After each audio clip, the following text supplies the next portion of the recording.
పరలోక రాజ్యము తమ దివిటీలు పట్టుకొని పెండ్లి కుమారుని ఎదుర్కొనుటకు బయలుదేరిన 10 మంది కన్యకులను పోలి ఉన్నది. వీరిలో 5గురు బుద్ధి లేని వారు, 5గురు బుద్ధి గలవారు. బుద్ధి లేని వారు తమ దివిటీలు పట్టుకొని తమతో కూడా నూనె తీసుకొని పోలేదు. బుద్ధి గలవారు తమ దివిటీలతో కూడా సిద్ధులలో నూనె తీసుకొని పోయిరి. పెండ్లి కుమారుడు ఆలస్యము చేయగా వారందరూ కునికి నిద్రించుచుండిరి. అర్ధరాత్రి వేళ ఇదిగో పెండ్లి కుమారుడు, అతనిని ఎదుర్కొన రండి అను కేక వినపడెను. అప్పుడు ఆ కన్యకలందరూ లేచి తమ దివిటీలను చక్కబరిచిరి. గాని బుద్ధిలేని ఆ కన్యకలు, మా దివిటీలు ఆరిపోవచ్చున్నవి గనుక మీ నూనెలో కొంచెము మాకీయుడని బుద్ధిగల వారిని అడిగిరి. అందుకు బుద్ధిగల కన్యకలు, మాకును మీకును ఇది చాలదేమో, మీరు అమ్మవారి యొద్దకు పోయి కొనుక్కురుడని చెప్పిరి. వారు కొనబోచుండగా పెండ్లి కుమారుడు వచ్చెను. అప్పుడు సిద్ధపడి ఉన్నవారు అతనితో కూడా పెండ్లి విందుకు లోపలికి పోయిరి. అంతటా తలుపు వేయబడెను. ఆ తరువాత తక్కిన కన్యకలు వచ్చి, అయ్యా అయ్యా మాకు తలుపు తీయమని అడుగగా అతడు, మిమ్ము నెరుగునని నీతో నిశ్చయముగా చెప్పుచున్నానెను. ఆ దినమైనను గడి అయినను మీకు తెలియదు గనుక మెలకువగా ఉండుడి.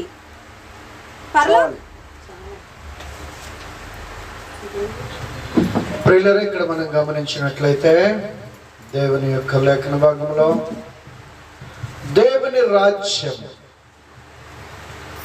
ఒకసారి దాంట్లోనే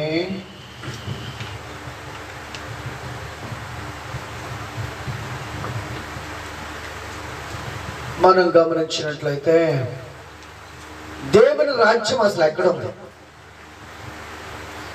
దేవుని రాజ్యం ఎక్కడ ఉంది? దేవుని రాజ్యం ఎక్కడుంది అసలు? చూడండి, ఇక్కడ కూడా మనకి 34వ వచనం ఒకసారి చూడండి. ఇది 34వ వచనం. అప్పుడు రాజు తన కుడి వైపున ఉన్న వారిని చూచి, నా తండ్రి చేత ఆశీర్వదించబడిన వారులారా రండి, లోకము పుట్టినది మొదలుకొని మీ కొరకు సిద్ధపరచబడిన రాజ్యమును స్వతంత్రించుకొనుడి. చాలు. దేవుని రాజ్యము ఎక్కడుంది అసలు? ప్రియులారా, ఒక్కసారి మనం గమనించినట్లయితే ఆయన అంటున్నారు, లోకము పుట్టినది. ఆ టైంలోనే లోకాన్ని నేను ఎప్పుడైతే సృష్టించానో, ఎంత గొప్ప మాట చూడండి, నా తండ్రి చేత ఆశీర్వదించబడిన వారులారా రండి, లోకము పుట్టినది మొదలుకొని మీ కొరకు సిద్ధపరచబడిన రాజ్యమును స్వతంత్రించుకొనుడి. లోకాన్ని దేవుడు సృష్టించినప్పుడే దేవుడు మనుషుని కొరకు ఒక రాజ్యాన్ని సృష్టించారట. సృష్టిలో ఆదిలో ఎప్పుడైతే ఈ సృష్టిని సృష్టించారో, ఈ సృష్టిని సృజించినప్పుడే మానవునికి దేవుడు ఒక రాజ్యాన్ని సృజించారట. లోకము పుట్టినది మొదలుకొని మీ కొరకు సిద్ధపరచబడిన రాజ్యమును మీరు స్వతంత్రించుకొనుడి, రండి అని ప్రభు పిలుస్తున్నారు. ప్రియులారా, దీనికి సాదృశ్యముగా మనము గమనించినట్లయితే దేవుడు ఆదిలో సకల విధములైనటువంటి పశుపక్షాదులను, జంతువులను, ప్రాకడి పురుగులను, చక్కని సెలయేర్లను, కొండలను, అదే విధముగా అందమైనటువంటి పక్షులను, సుందరమైనటువంటి పుష్ప వనములను, ఆహ్లాదకరమైనటువంటి అరణ్యములను ఆయన కలుగజేసినప్పుడు ఇవన్నీ మంచి అని దేవుడు ఎంతో సంతోషించాడు. కానీ ఈ మంచి వాటిని చూసి ఆనందించి, ఈ మంచి వాటిని అనుభవించి ఆనందపడేటటువంటి వ్యక్తి లేడు అని దేవుడు చూచి అప్పుడు తన స్వరూపమందు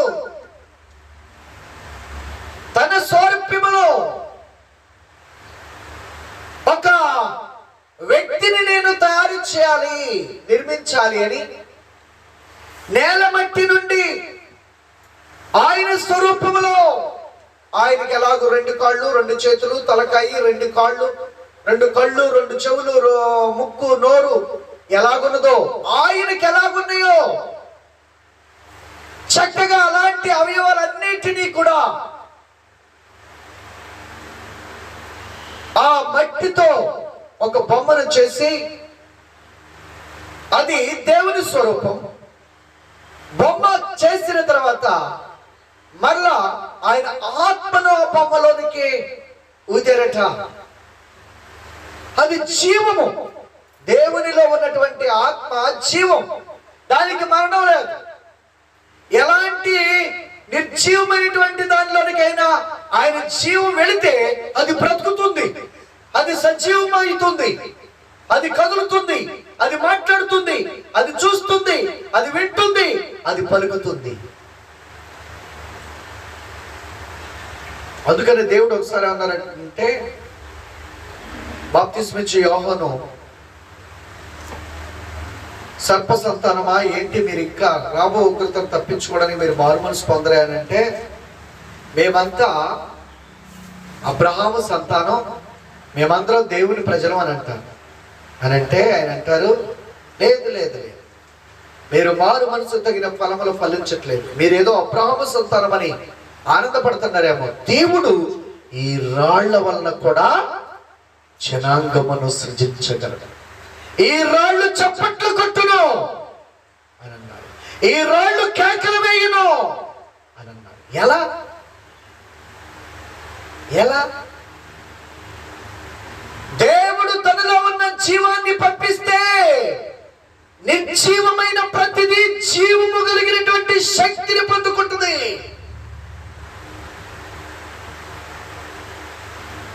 మొదటి మానవుడిని దేవుడు తన స్వరూపమందు సృజించిన తర్వాత అతనిలోనికి దేవునిలో ఉన్నటువంటి ఆత్మను పంపించారు.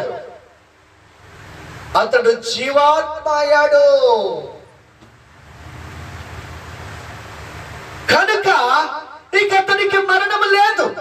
పక్షుల్లోనికి ఆయన జీవం వదలేదు, మృగాల్లోనికి ఆయన జీవం వదలేదు, చెట్లలోనికి ఆయన జీవం వదల. వాటినన్నింటినీ కలుగునుగాక కలుగునుగాక కలుగునుగాక కలుగునుగాక అంటే చెట్లు అయిని, జంతువులైని, పక్షులైని, జలచరములైని అన్నీ పుట్టిన భూమి నుండి. కానీ వాటిలో దేవునాత్మ లేదు. కానీ మనుష్యుని ఒక ప్రత్యేకమైన రీతిలో, ఒక ప్రత్యేకమైన ప్రణాళికతో తన రాజ్యములో తాను నిర్మించినటువంటి ఈ రాజ్యాన్ని, తాను సృష్టించినటువంటి ఈ సృష్టిని ఆయన పరిపాలించటానికి, ఆ రాజ్యములో ఆనందముగా సుభిక్షముగా జీవించటానికి, ఆయన సృష్టిని అంతటిని కూడా పాలించటానికి, పరిపాలించటానికి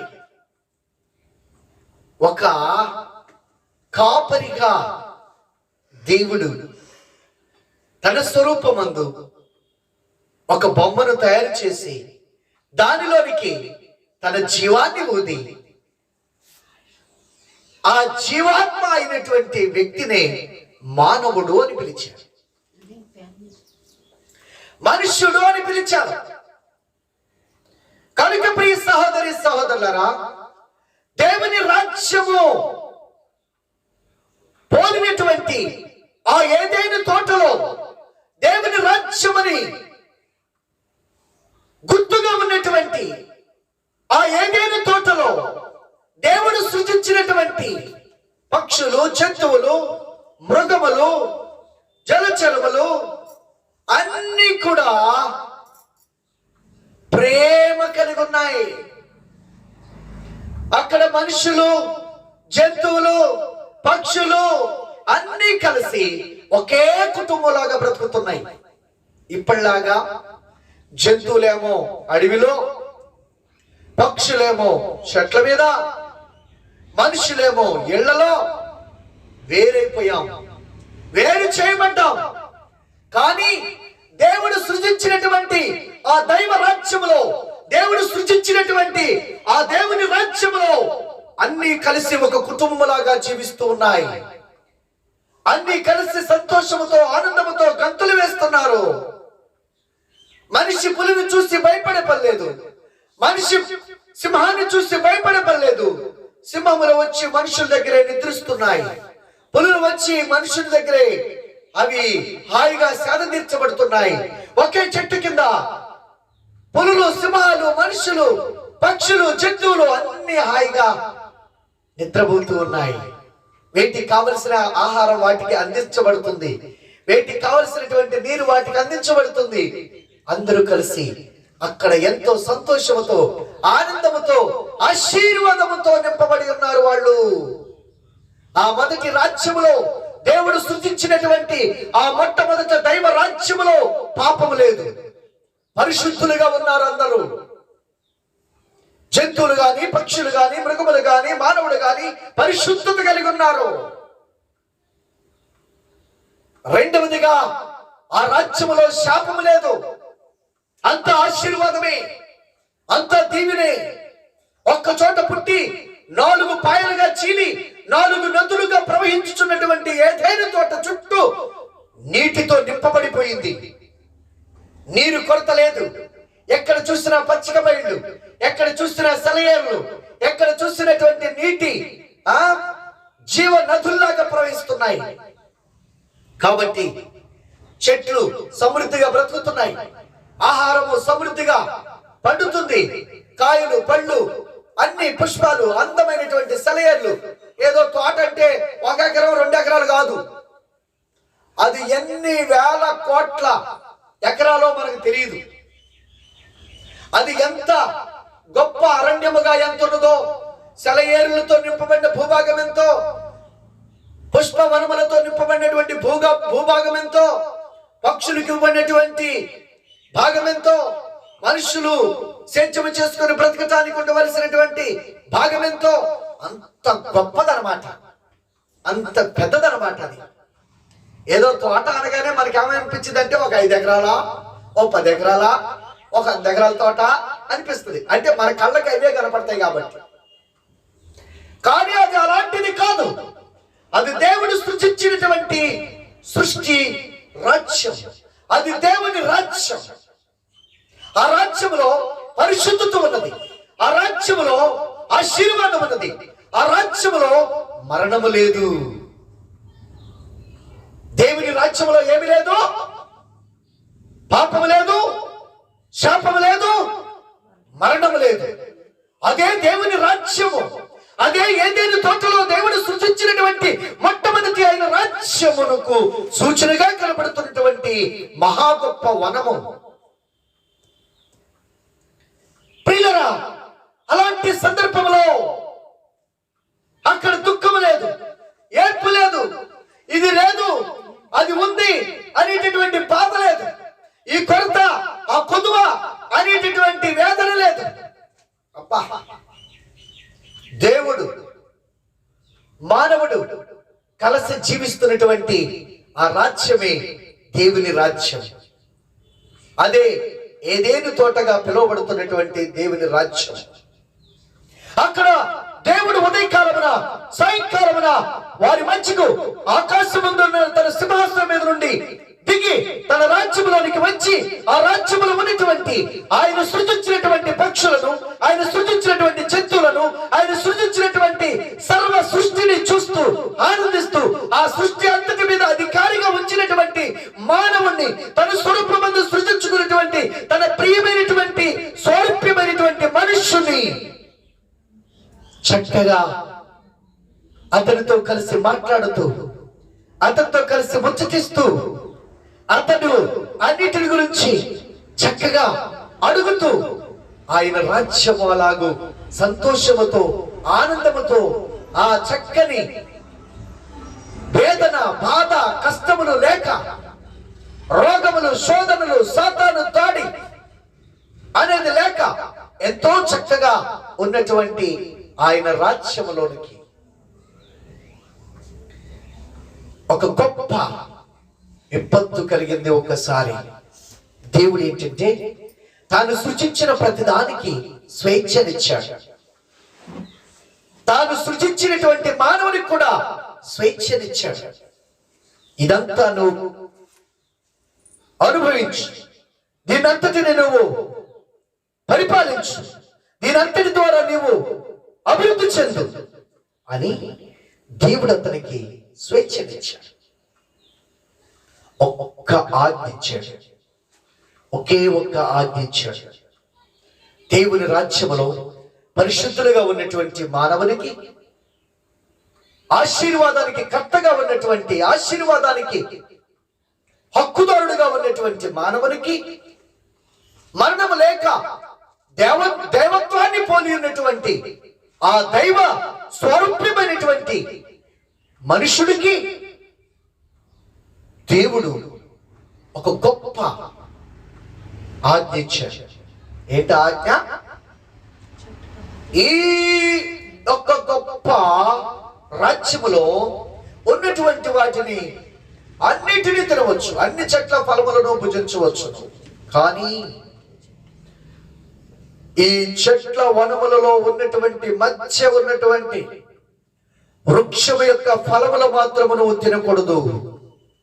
నువ్వు చావకుడునట్లు ఆ వృక్ష ఫలములను తినవద్దు అని అన్నాడు.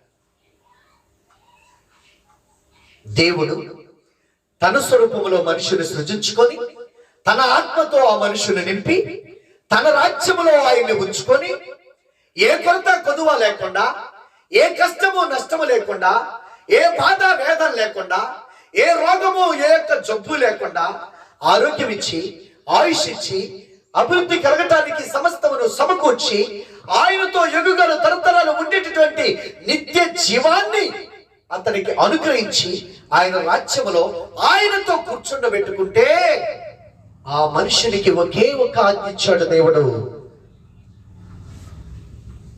ఈ చెట్ల ఫలములలో మధ్య ఉన్నటువంటి ఒకే ఒక పండును మాత్రము నీవు తినవద్దు.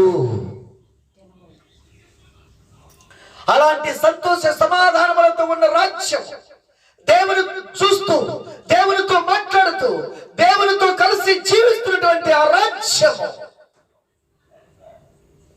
అక్కడ క్రూర మృగములనే భేదప్రాయాలు లేవు, అక్కడ అరణ్యములు ఉన్నటువంటి జంతువులు అనేటువంటి భేదప్రాయాలు లేవు, అవి ఆకాశం ముందు మాత్రమే చెట్ల మీద ఉన్నటువంటి పక్షులనే భేదప్రాయాలు లేవు.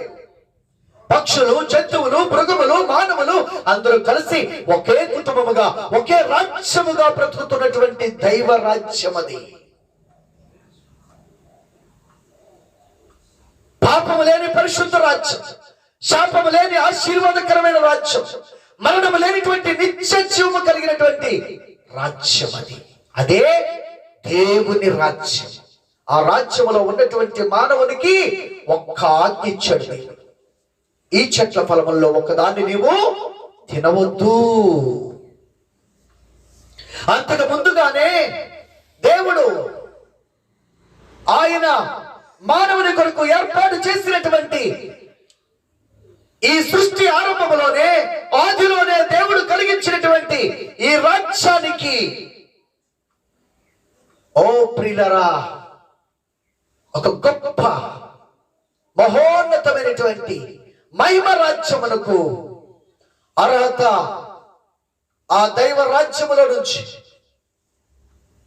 గొప్ప ఆధిక్యత, అధికారమును కలిగి ఉన్నటువంటి మానవునికి ఒకే ఒక ఆజ్ఞ ఇచ్చారు దేవుడు. అయితే అంతకు ముందుగానే దేవుని ధిక్కరించి, దేవుని మీద తిరుగుబాటు చేసి, దేవునితో నేను సమానముగా ఉండాలి అనుకున్నటువంటి ఒక దూత ఏమనుకుంది? దేవుని ధిక్కరించి, దేవుని ఆజ్ఞను మీరి, దేవునితో నేను సమానముగా ఉండాలని పోటీ పడింది. ఆమెతో గర్వముతో హెచ్చించుకుంది. కనుక దేవుడు తనను, తన సైన్యమును కూడా ఆయన రాజ్యములో నుంచి త్రోసివేశాడు. ఆయన రాజ్యముల నుంచి వారిని బయటికి గెంటివేశాడు. ప్రియులరా, సహజంగా మనము గ్రహించినప్పుడు పరలోకం ఎక్కడుంది? మహాకాశమును దాచి ఆయన అత్యున్నతమైన సింహాసనం మీద ఉంటారు. అంటే ఆయన రాజ్యము అత్యున్నతమైన స్థానంలో ఉన్నది. అక్కడి నుండి ఈ లూసిఫర్ అనేవాడు త్రోసివేయబడ్డాడు. ఎక్కడికి త్రోసివేయబడ్డాడు అంటే వాడు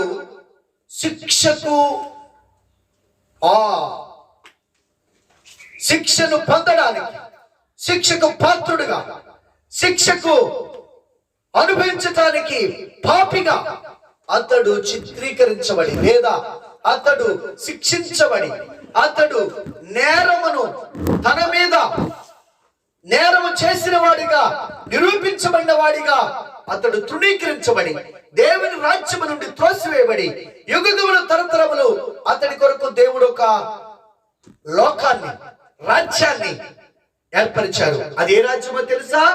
అది నరక గుండం, అదే పాతాళ లోకం.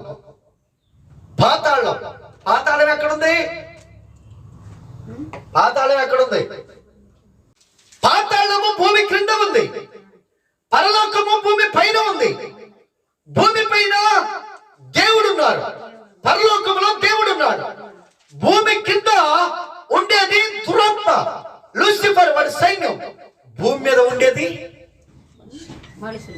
మనుషులు. మందానికి జ్ఞానం వచ్చింది. భూమి మీద మనుషులట, పరలోకంలో దేవుడట, నరకములో సాతానట ఉండేది. ఈ ముగ్గురికి 3 రాజ్యములున్నవి. అయితే ప్రియులరా, సాతాను మధ్యలో ఉన్నటువంటి మానవుని చూసింది. ఇతడు దేవుని స్వరూపము కలిగిన వాడు. ఏదైనా తోటలో, భూమి మీద ఉన్నటువంటి ఏదైనా తోటలో చక్కగా దేవునితో మాట్లాడుతున్నాడు, దేవునితో సంభాషిస్తున్నాడు, దేవునితో కలిసి జీవిస్తున్నాడు, పరిశుద్ధుడిగా ఉన్నాడు, ఆశీర్వాదానికి అర్హుడుగా, హక్కుదారుడిగా ఉన్నాడు, నిత్య రాజ్యానికి, నిత్య జీవానికి వారసుడిగా, దేవుని కుమారుడుగా, దేవుని కుమార్తెగా ఉన్నారు ఆ మొదటి దంపతులు. మొట్టమొదటి ఆదాము, మొట్టమొదటి అవ్వ, యువ దంపతులు, నూతనముగా వివాహం చేయబడినటువంటి దంపతులు ఏదైనా తోటలో ఉన్నారు. కొత్తగా పెళ్ళైనటువంటి జంట ఎంత సంతోషంగా ఉంటారండి? కొత్తగా పెళ్ళైన జంట ఎంత సంతోషంగా ఉంటది? అబ్బో, సరదాగా ఉంటారంట. చూసారా, పెళ్ళైనటువంటి మొదటి దినాల్లో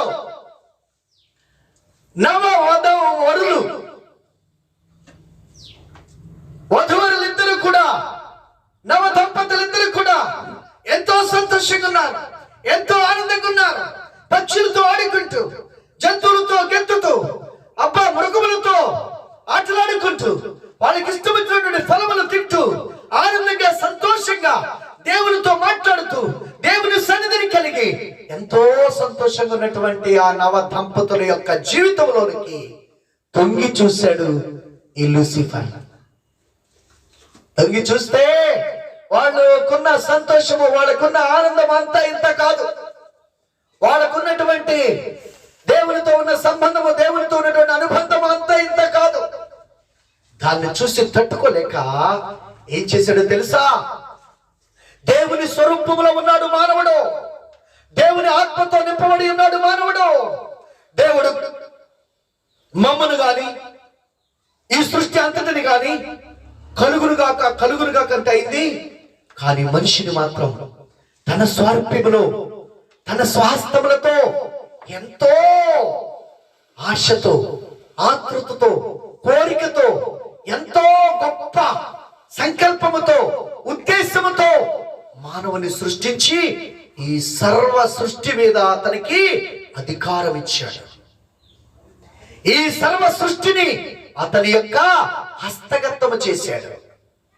సర్వ సృష్టి మానవుని యొక్క చేతిలో ఉంది. మానవుడు దాన్ని పరిపాలించగలడు, మానవుడు దాన్ని శాసించగలడు, మానవుడు దాని ద్వారా అభివృద్ధి చెందగలడు. కాబట్టి ఈ మనుషుల్ని ఎలాగైనా నేను నాశనం చేయాలి. నన్ను దేవుడు ఎంతగానో కఠినమైన శిక్ష నాకు వేశాడు.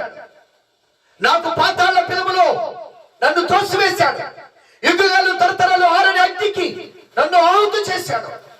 నేను బ్రతికినంత కాలము మండుచున్నటువంటి అగ్ని గుండములో వేదన చెందుతూ ఆకలి తప్పులు, అయ్యో ఆర్నిశలు, వేదన, అరుపులు, కేకలు, మంట, ఏడ్పు, దుఃఖముతోనే నా జీవితం వెళ్ళబుచ్చలేక.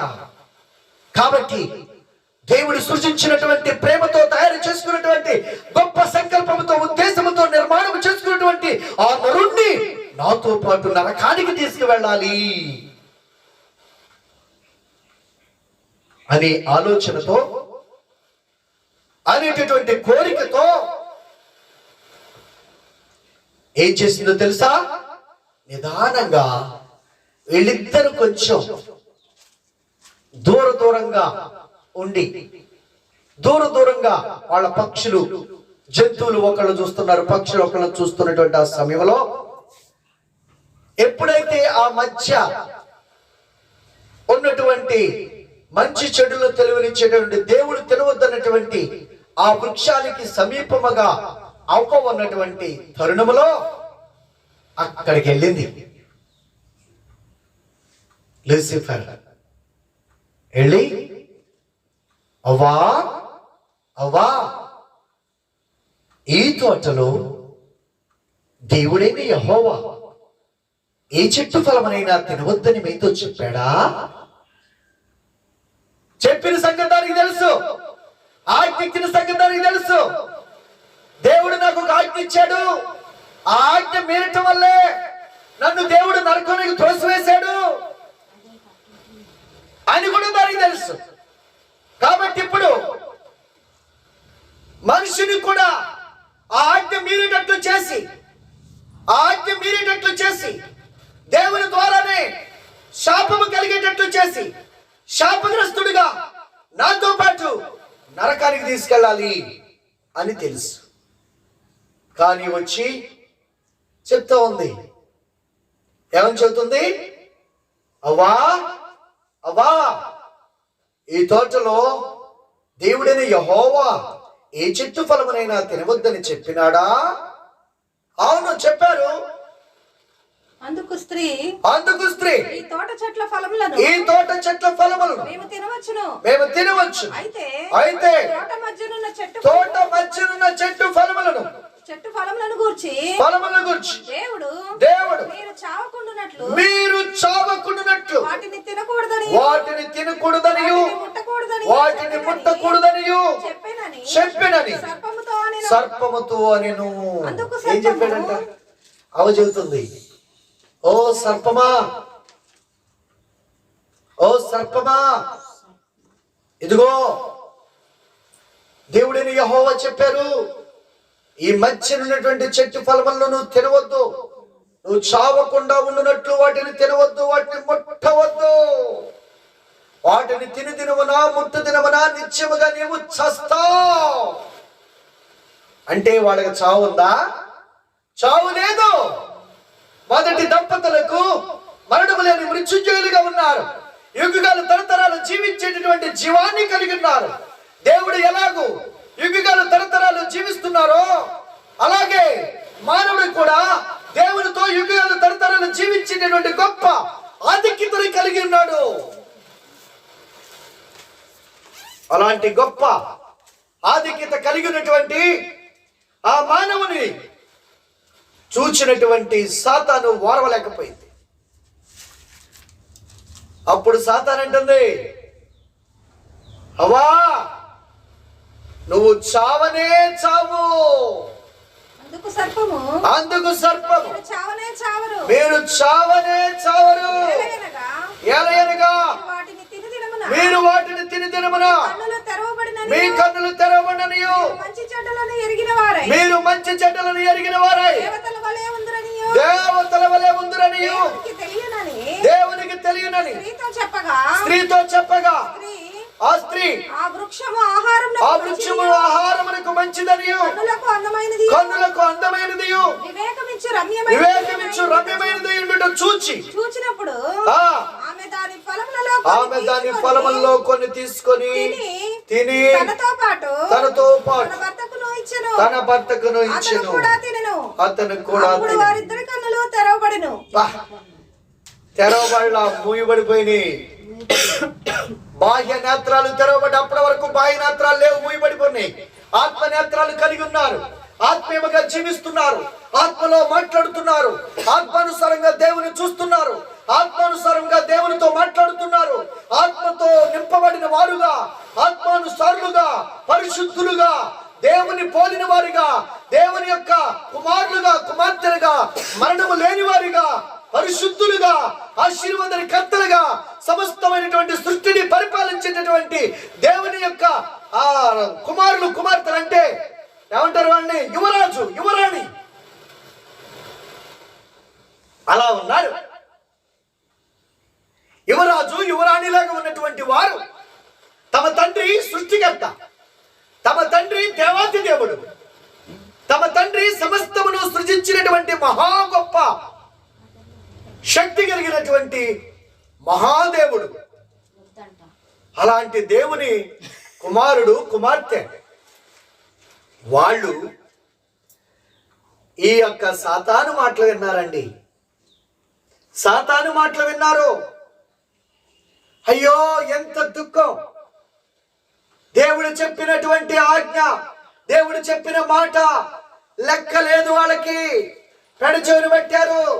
దేవుని మాట కంటే సాతాను చెప్పిన మాటే, దేవుని మాట కంటే సర్పము చెప్పిన మాటే వారికి ఎంతో గొప్పదిగా కనబడింది.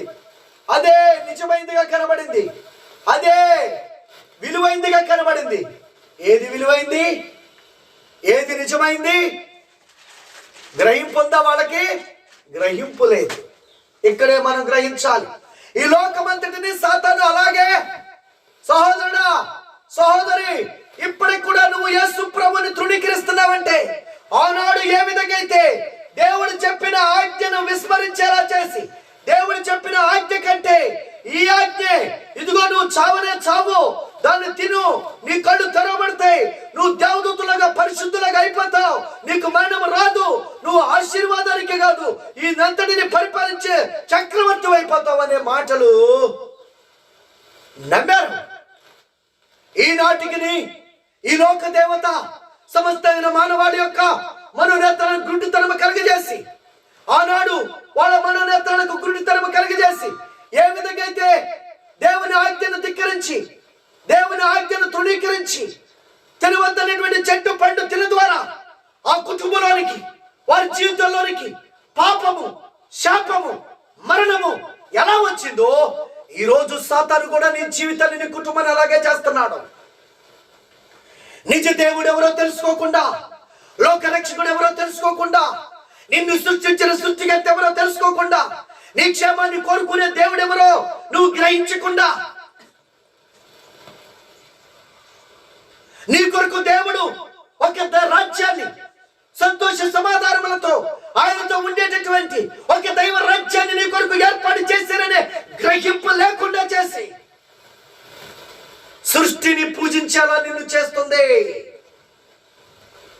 జంతువుల్ని పూజించేలా నిన్ను చేస్తుంది. బైబిల్ ఏం చెబుతుందో తెలుసా? సృష్టికర్తను మరిచి సృష్టిని పూజిస్తున్నారట. సృష్టికర్తను మరిచి సృష్టిని పూజిస్తున్నారు. దేవుణ్ణి దేవుడిగా గ్రహించక, దేవుణ్ణి దేవునిగా అంగీకరించక, దేవుణ్ణి దేవునిగా నీ జీవితంలో ఆహ్వానించక ఎంత నష్టపోతున్నావో తెలుసా? అవ్వ ఆదాములు ఏ విధంగా దేవుని ఆజ్ఞను మీరి, దేవుని విలువైనటువంటి రాజ్యమని, దేవుడు చెప్పిందే శాశ్వతమని, దేవుడు చెప్పిందే నిజమని, దేవుడు చెప్పిందే వారికి క్షేమమని, గ్రహించక అపవాది చెప్పిన మాటలు విని ఏ విధంగా అయితే వారి జీవితాన్ని కోల్పోయారో,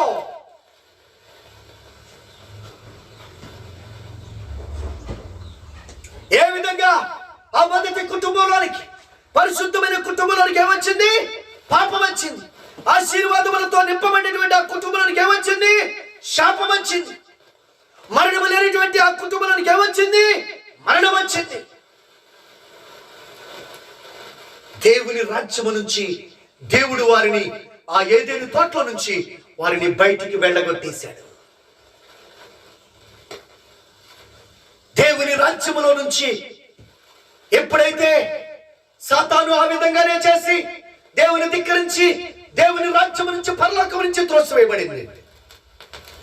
అవ్వ ఆదాములు దేవుడు మానవుని కొరకు సృజించినటువంటి దైవ రాజ్యాన్ని, దేవునితో ఉండే యుగాలు ఉండవలసినటువంటి దైవ రాజ్యాన్ని కోల్పోయి దేవుని ఆజ్ఞను ధిక్కరించడం వలన ఆ దైవ రాజ్యములో నుంచి మరలా మానవులు కూడా బయటికి త్రోసివేయబడ్డారు. ఇది మానవుని యొక్క చరిత్ర. పరిశుద్ధుడైన మానవుడు పాపిగా మారినటువంటి మానవుని చరిత్ర.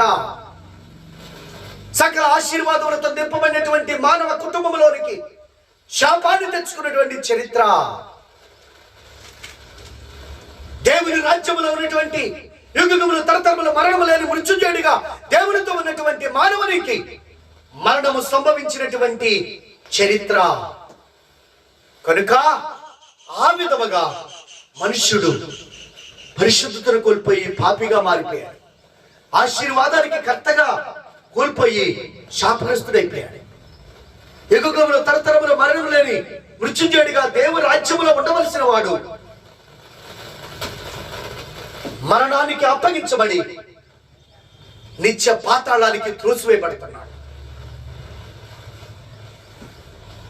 ఇది మానవుడు దేవుని నుంచి దూరమైనటువంటి స్థితి.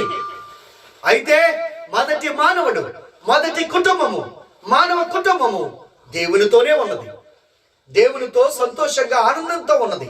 దేవుడు ఆ మొదటి అవ్వ ఆదాముల ద్వారా ఆయన రాజ్యాన్ని స్థాపించాలనుకున్నాడు. ఆయన మహా గొప్ప రాజ్యాన్ని నిర్మించాలనుకున్నాడు. కానీ సాతాను చెడగొట్టింది, పాడు చేసింది. అందుకనే మరలా దేవుడే మానవుడిగా ఈ భూమి మీదకి రావాల్సి వచ్చింది. మరలా దేవుడే మానవుడిగా ఆ శరీరము, ఏ శరీరముగా దేవుడు మలచి, ఏ శరీరముతో అయితే మానవుడు పాపం చేసి దేవునికి దూరం అయిపోయాడో, ఎప్పుడైతే మానవుడు దేవునికి దూరం అయ్యాడో దేవుడు తట్టుకోలేకపోయాడు. దేవుడు కలత చెందాడు. ఎంతో ప్రేమతో తన స్వహస్తములతో నిర్మించుకున్న మానవుడు, తన స్వహస్తములతో రూపించుకున్న మానవుడు, ఆయన ఆత్మ మనిషిలో ఉన్నది, మరి దేనిలో లేదు. ఆయన ఆత్మతో నింపబడిన మానవుడు, ఆయన ఆత్మతో జీవిస్తున్న మానవుడిని నిత్య నరకానికి వెళ్ళుట తట్టుకోలేకపోయాడు.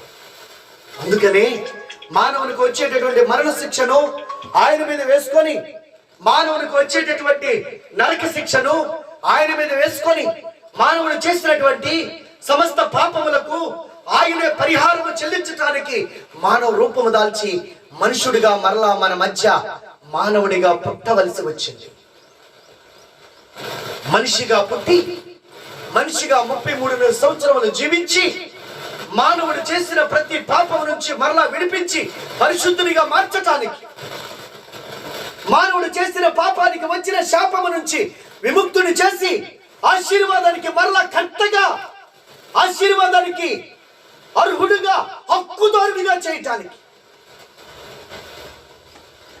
అంతేకాక మరణించి నిత్య నరకానికి వెళ్ళవలసినటువంటి మానవుడిని మరణము నుండి తప్పించి నిత్య నరకము నుంచి విడిపించి నిత్య జీవములో, ఆయన రాజ్యములో ఆయనతో యుగములు తరతరములు ఆయనతో కూర్చుండి పెట్టుకోవడానికి, ఆయన రాజ్యములో ఉంచుకోవటానికి, ఆయన సిద్ధము చేయటానికి, మరలా పరిశుద్ధుడిగా మార్చి పరలోకానికి చేర్చుకోవటానికి ఆయన మన మధ్యకు వచ్చారు. ఇది దేవుని యొక్క ప్రణాళిక, ఇది దేవుని యొక్క సంకల్పం, ఇది దేవుని యొక్క ఆశ, ఇది దేవుని యొక్క కోరిక. నువ్వు నల్లవాడివైనా, తెల్లవాడివైనా, భారతీయుడివైనా, ఇంగ్లాండ్ వాడైనా, అమెరికా వాడివైనా, రష్యా వాడివైనా, పాకిస్తాన్ ఎవడైనా సరే, మానవుడు దేవుని స్వరూపం. జాతులు మనుషులు పెట్టుకున్నవి. మొట్టమొదటి అవ్వ ఆదాముల యొక్క కుటుంబం నుంచి వచ్చినటువంటి ఆ మొదటి సంతానమైనటువంటి కయీనును చూస్తే అతడు నరహంతకుడుగా మారినాడు. శరీర పాపం అక్కడి నుంచి ప్రారంభమైంది. మొదటిది ఆత్మ సంబంధమైన పాపం. ఆ కుటుంబంలో పుట్టింది శరీర సంబంధమైన పాపం. శరీరులు అయిపోయారు. అప్పుడు మొదట ఆత్మానుసారులు వాళ్ళు. దేవుని ఆజ్ఞ మీరటం అనేది ఆత్మానుసారమైన పాపం. ఆత్మానుసారమైన పాపము నుండి మనుషులుగా మారిన తర్వాత మానవుల్లో పుట్టినటువంటి మొట్టమొదటి పాపం, మానవ జాతిలో భూమి మీద కలిగిన మొట్టమొదటి పాపం, అది నరహత్య. నరహత్య, మరణం. పాపం వల్ల వచ్చు జీతం ఏంటి? మరణం వచ్చింది భూమి మీదకి. ఈ పండు తిని తిరుమల నిత్యముగా నువ్వు చచ్చినవు. మరణం వచ్చేసింది. లేకుంటే మరణం లేదు. ఎవరినెవరు చంపలేరు. ఎవరినెవరు చంపలేరు. ప్రియులారా, చూసారా? ఇక్కడ మనం తెలుసుకోవాల్సినటువంటి మరొక సత్యం, భార్యాభర్తలు. హవ్వ తిన్నదండి. ఆదాం ఏం చేయాలి? ఆదాం ఏం చేయాలి? దేవుని దగ్గర తీసుకెళ్ళి, ఇదిగో ప్రభువా క్షమించు, నీవు నాకు ఇచ్చిన అవ్వ అదిగో ఆ సర్పం మాటలు విని గబాల్నా ఈ పళ్ళు తిన్నది, కాబట్టి దయచేసి ఈమెను క్షమించు, కడిగి శుద్ధీకరించు అని అన్నాడా? లేదు. అవ్వ అన్నదా? అయ్యో నేను గబాల్నా, ఏమండి నేను పాపం చేశాను, నేను దేవుని ధిక్కరించాను, దేవుని ఆజ్ఞని మీరాను, ఇదిగో ఆ చెట్టు పళ్ళు ఏదైతే మీరు ప్రభు తినొద్దన్నారో అదే నేను కోసు తిన్నాను, సర్పం చెప్పిన మాటలు బట్టి నన్ను క్షమించండి, ప్రభు దగ్గరికి నన్ను తీసుకెళ్ళండి అని అడిగిందా? అడగలేదు. ఈరోజు కుటుంబాలు అలాగే ఉంటున్నాయి. ఈ రోజున కుటుంబాలు అలాగే ఉంటున్నాయి. ఎన్నో కుటుంబాల్లో చూస్తే ప్రియులరా, ఎంతో మంది జీవితంలో ఏదో ఒక రకమైనటువంటి దేవుని ఆజ్ఞలు మీరి, ఇది దేవుడా కాదా, ఇది సత్యమా కాదా, మనం ఆరాధిస్తుంది దేవుడా కాదా, మనం వెంబడిస్తుంది సత్యమా కాదా, మనము చేయుచున్నది పాపమా పుణ్యమా అనేటటువంటి గ్రహింపు లేదు.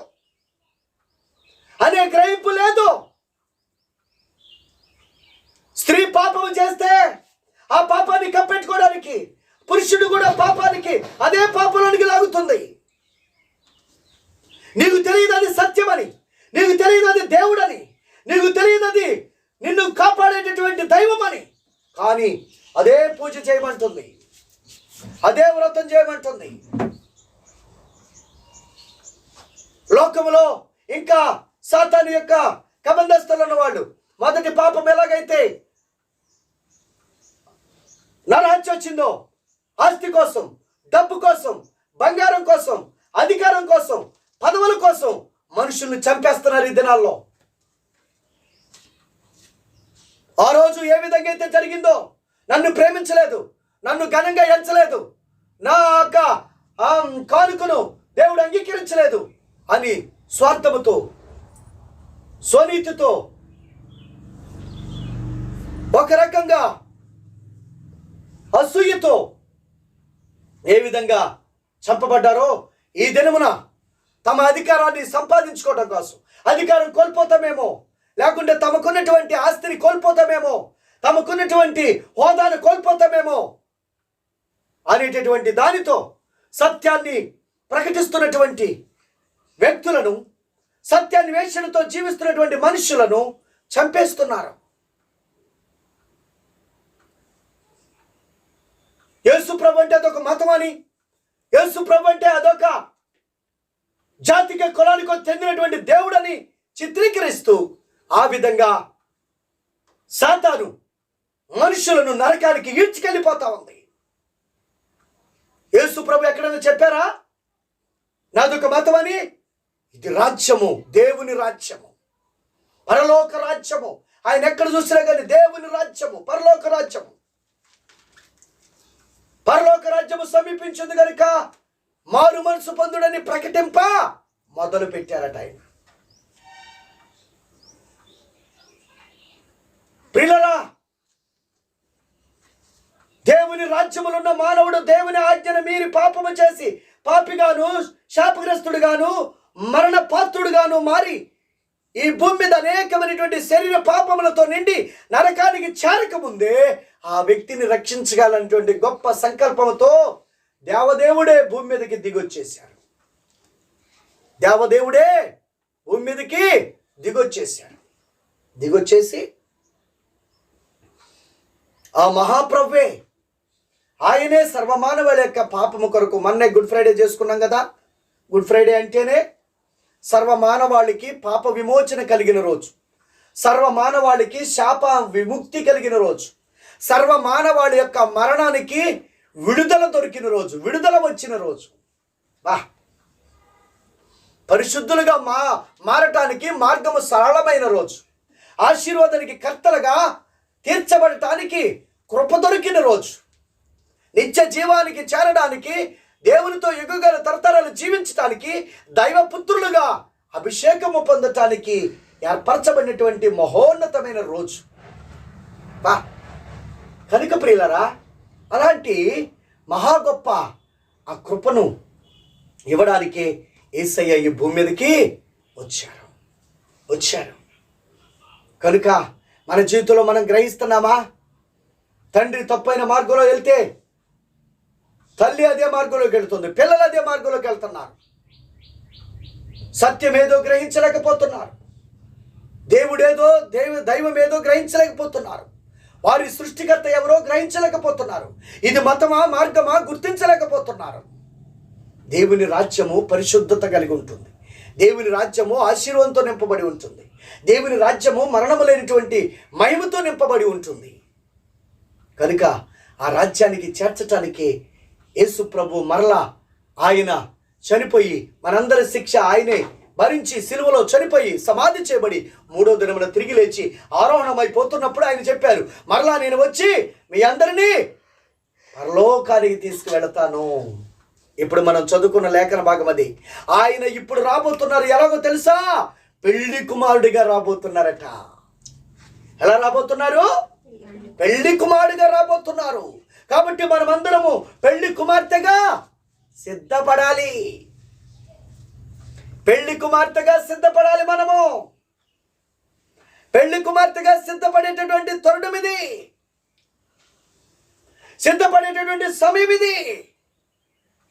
పెళ్లి కూతుర్ని సిద్ధం చేయడానికి కొన్ని రోజులు పసుపుతో గంధంతో చక్కగా ఆమెకున్నటువంటి మురికి మస్త అంతా కోల్పోయేలా గంధంతో రాస్తారు, పసుపుతో రాస్తారు.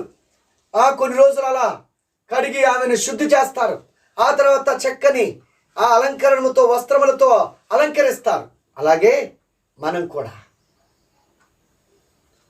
ఆ మొదటి సంతానము నుండి వచ్చిన పాపము, ఆ తర్వాత భూమి మీద శరీరదారులుగా ఉన్న తర్వాత వచ్చినటువంటి ఆ కయీను ఏబేలు మానవ సంతానము ద్వారా వచ్చిన పాపం, మొత్తం 3 రకాలుగా ఉన్నాయి. వాటిని ఒక్కసారి చెప్పి నేను ముగిస్తాను. మొదటి అపవిత్రమైన పాపములు. అపవిత్రమైన పాపాలు చూసినట్లయితే మార్కు సువార్త 7వ అధ్యాయము 20 నుంచి మనం చూస్తే, అక్కడ మనుషుని హృదయంలో నుండి బయలు వెళ్ళినది మనుషుని అపవిత్రపరచునని దేవుడు వారికి చెప్పాను. మనుషులు హృదయంలో నుండి అనగా దురాలోచనలను,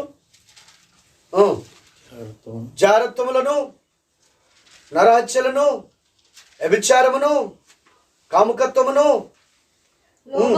లోభములను, చెడుతనములను, కృత్రిమమును, కామవికారమును, మత్సరమును, దేవదూషణయు, అహంభావమును, అవివేకమును వచ్చును. ఈ చెడ్డవన్నీ లోపల నుండి బయట వెళ్ళి మనుషుని అపవిత్రపరచునని ఆయన చెప్పెను. దేవుని రాజ్యములో నుంచి త్రోసివేయబడినటువంటి ఏదేను తోటలో నుంచి త్రోసివేయబడినటువంటి మానవ జీవితంలోకి వచ్చిన పాపాలు ఇవన్నీ. మనుషుడు అపవిత్రమైనటువంటి పాపాలు. వీటిని మనము ప్రభు రక్తములో కడుక్కోవాలి. యేసు రక్తము ప్రతి పాపమును కడిగి పవిత్రపరుచున్నది. అందుకని ఆయన పరిశుద్ధ రక్తాన్ని ఈ భూమి మీద చిందించారు. ఇక రెండవ రకమైనటువంటి పాపాన్ని మనం చూసినట్లయితే చూడండి, ఒకసారి చూడండి ప్రియులరా. రోమీయులకు రాసిన పత్రిక 1వ అధ్యాయము 18 నుంచి చూస్తే అక్కడ ఇంచుమించు 27 రకాలైనటువంటి పాపాలు మనకు కనపడతాయి. కానీ ఒక లిస్టు చెప్తాను మీకు, ఆ లిస్టు వరకు చదువుదాం. 28 నుంచి 1వ అధ్యాయం. మరియు వారు తమ మనస్సులో దేవునికి చోటు ఇయ్యనలేకపోయిరి గనుక చేయరాని కార్యములు చేయుటకు దేవుడు భ్రష్ట మనసుకు వారిని అప్పగించారు. అట్టివారు సమస్తమైన దుర్నీతి చేతను, దుష్టత్వము చేతను, లోభము చేతను, ఈర్ష్య చేతను నిండుకున్న వారై మత్సరం, నరహత్య, కలహము, కపటము, వైరమను వాటితో నిండుకున్న వారై కొండగాండ్రును, అపవాదకులను, దేవద్వేషులను, హింసకులను, అహంకారులను, బింకములాడువారు, చెడ్డవాటిని కల్పించువారు, తల్లిదండ్రులకు అవిధేయులు, అవివేకులను, మాట తప్పువారు, అనురాగ రహితులను, నిర్దయులైరి, ఇట్టి కార్యములను అభ్యసించువారు, మరణమునకు తగిన వారు దేవుని న్యాయ విధిని వారు బాగుగా ఎరిగి ఉండి వాటిని చేయుచున్నారు. ఇది మాత్రమే కాక వాటిని అభ్యసించు వారితో సంతోషముగా సమ్మతించుచున్నారు. చూడండి, ఇక్కడ మనం గమనించినట్లయితే ఈ కార్యములు చేయువారట మరణానికి పాత్రులట. మరణకరమైన పాపాలు, మరణానికి మన త్రోసివేసే పాపాలు, మరణానికి మన అప్పగించే పాపాలు. చూసావా మానవ జీవితంలో ఎలాంటి పాపాలు వచ్చినాయో? మనుషుడు అపవిత్రమైపోయే పాపాలు వచ్చినాయి. పరిశుద్ధతను కోల్పోయి పాపిగా మారే పాపాలు అవన్నీ. ఇక పాపి జీవితంలో మరణకరమైనటువంటి పాపాలు వచ్చినాయి. అవే ఇక్కడ ఉన్నటువంటి లిస్టు, మరణకరమైన పాపాలు. ఇక శరీర సంబంధమైనటువంటి పాపాలు, పరలోకములకు వెళ్లకుండా అడ్డుకునే పాపాలు ఏంటో మనం చూద్దాం. గలతీయులకు రాసిన పత్రిక 5వ అధ్యాయము. శరీర కార్యములు స్పష్టమై ఉన్నవి. అవేవనగా జారత్వము, అపవిత్రత, కాముకత్వము, విగ్రహారాధన, అభిచారము, ద్వేషములు, కలహము, మత్సరములు, క్రోధములు, కక్షలు, భేదములు, విమతములు, అసూయలు, మత్తతులు, అల్లరితో కూడిన ఆటపాటలు మొదలైనవి. చూసారా, ఇక్కడ ఒక 15 రకాల పాపాలు. వీటిని చేయువారు వీటిని గూర్చి నేను మునుపు చెప్పిన ప్రకారం ఇట్టి వాటిని చేయువారు దేవుని రాజ్యము స్వతంత్రించుకొనరని మీతో స్పష్టముగా చెప్పుచున్నాను. దేవుని రాజ్యాన్ని స్వతంత్రించుకోరట. దేవుని రాజ్యము నుంచి త్రోసివేయబడినటువంటి మానవుడు దేవుని రాజ్యానికి చేరడానికి మన్నే అడ్డుకునే పాపాలు. మరలా దేవుడు మనల్ని దేవుని రాజ్యంలోనికి చేర్చాలని ఆయన వస్తే, ఆయన మన కొరకు ఆయన పాప పరిహారార్థమైన క్రయదానము చెల్లిస్తే ఇంకా మనం పాపంలోనే బ్రతుకుదామా? పరలోకానికి వెళ్లకుండా అడ్డుకునే పాపాలను మన జీవితంలో కొనసాగిద్దామా? నరకానికి త్రోసివేసేటువంటి మరణకరమైన పాపాలనే మన జీవితంలో కొనసాగిద్దామా? దైవత్వాన్ని, దేవుని స్వరూపాన్ని, దేవుని యొక్క గుణలక్షణమైనటువంటి పరిశుద్ధతను కోల్పోయి అపవిత్రమైనటువంటి వ్యక్తులుగా కొనసాగేటటువంటి ఆ పాపాలనే మన జీవితంలో కొనసాగిద్దామా? లేక వీటి 3 రకాలైనటువంటి పాపాలను కూడా, అపవిత్రమైన పాపాలను, పరిశుద్ధతను కోల్పోయి పాపిగా మారిన పాపాలను, నిత్య జీవానికి అర్హత కలిగినటువంటి మనలను మరణానికి గురి చేసే పాపాలను, పరలోకానికి వెళ్లకుండా అడ్డుకునేటటువంటి శరీర సంబంధమైన పాపాలను, వీటన్నిటినీ మనము ప్రభు రక్తంలో కడుక్కొని ప్రభు రాజ్యాన్ని చేరుకుందామా అనేది మన జీవితంలో మనము ఒక నిర్ణయం చేసుకునేటటువంటి సమయం ఇది. కనుక ప్రియులారా, ఒక్కసారి మనం పరిశీలన చేసుకొని ఈ 3 రకమైనటువంటి పాపములు మన జీవితంలో ఎడల మనము ఏ విధంగా మన జీవితాన్ని కొనసాగిస్తున్నాం? దేవుని రాజ్యాన్ని మనం స్వతంత్రించుకోవడానికి మనం సిద్ధపడుతున్నామా? ఆయన పెళ్లి కుమారుడుగా రాబోతున్నారు, పెళ్లి కుమార్తెగా అనేది మనం వచ్చే వారం మనము పెళ్లి కుమారుడు పెళ్లి కుమార్తె యొక్క లక్షణాలను మనం ధ్యానించుకుందాం. కాబట్టి దేవుని రాజ్యం, పరలోక రాజ్యము అనేటటువంటి రాజ్యాన్ని మనము స్వతంత్రించుకోవడానికి మనము మార్పు చెందాలి. కాబట్టి మార్పు చెందుతావా లేదా అనేది ఒక్కసారి నిన్ను పరిశీలించుకొని ప్రభు సందులో ప్రార్థన చేసుకుందాం. పరిశుద్ధుడైన తండ్రి, ప్రేమ నమ్మకమైన మా దేవా, మీ పాదాలకి స్తుతులు స్తోత్రం. ఎంతవరకు మమ్మల్ని ప్రేమించి మాకు ఇచ్చినటువంటి నాయన మీ లేఖన భాగంలో ఉన్న సత్యాన్ని బట్టి మీకు స్తోత్రములు. మీ లేఖన భాగంలో ఉన్నటువంటి నిగూఢమైనటువంటి నాయన రహస్యాలను బట్టి మీకు స్తోత్రాలు. దేవుని రాజ్యము ఏదేను తోట దేవుని రాజ్యాన్ని పోలి దేవుని యొక్క సన్నిధితో, దేవుని యొక్క సహవాసముతో, దేవుని యొక్క శక్తితో, దేవుని యొక్క ప్రేమతో, పరిశుద్ధతతో, ఆశీర్వాదముతో, నిత్య జీవముతో నింపబడినటువంటి ఆ రాజ్యములో ఉన్నటువంటి మానవుడు, ఓ ప్రభువా, నీ ఆజ్ఞను అతిక్రమించటం వలన త్రోసివేయబడ్డాడు. ఆయనలా మరలా ఆ మనుషుని నీ రాజ్యంలో చేర్చుకోవాలని, నీతో పాటు మరలా పరిశుద్ధులుగా చేసి ఆశీర్వాదాన్ని కర్తగా మార్చి యుగముల తరతరములు జీవించేటటువంటి నిత్య జీవాన్ని ఇవ్వటానికి మీరే ఆ పాపానికి శిక్ష విధించుకున్నారు, ఆ పాపానికి పరిహారము చెల్లించారు. ప్రభువా, మీకు స్తుతులు స్తోత్రాలు చెల్లిస్తున్నాం. ఈ సత్యము గ్రహించినటువంటి మానవులు, అపవాది చేత గుడ్డితనముతో ఉన్నటువంటి మనుషులు ఈ సత్యాన్ని గ్రహించగా ఇదొక మతం అంటూ, ఇదొక ఆ జాతికి చెందినటువంటి దేవుడు అంటూ వాళ్ళ యొక్క సృష్టికర్తను వాళ్ళు గుర్తించలేకపోతున్నారు. వాళ్ళ యొక్క దేవుడు వారి కొరకు నిర్మించినటువంటి, నిర్మాణము చేసినటువంటి శాంతి సమాధానములతో, ఆకలి దప్పులు లేనటువంటి రాజ్యము, ఓ నా తండ్రి, శాంతి సమాధానంతో కూడిన రాజ్యము, పరిశుద్ధ పవిత్రులకు ఆయన మాదిరి అయిన రాజ్యము, ప్రభుతో యుగములు తరతరములు ఉండే దైవ రాజ్యమును పొందుకునేటటువంటి కన్నులు వారికి దయచేయండి ఆయన. పొందుకునేటువంటి మనస్సును వారికి దయచేయండి ప్రభువా. వారి కన్నులను, వారి యొక్క మనస్సును తెరవని మీ పాదాలు పట్టుకుని అడుగుతున్నాము నాయన. ప్రభువా, మీరే కనికరించి మీ గొప్ప కార్యములు జరిగించి మీరే రక్షించి మహిమ ఘనత ప్రభావములు పొందమని క్రీస్తు నామమున ప్రార్థించి వేడుకొనుచున్నాము తండ్రి, ఆమేన్.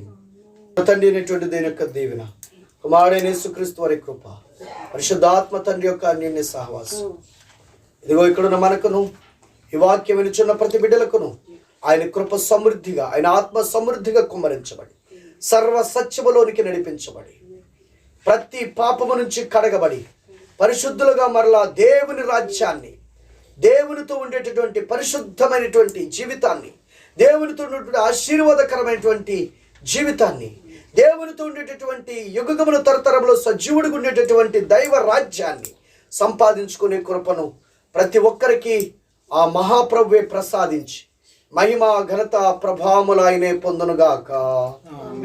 ఆమేన్.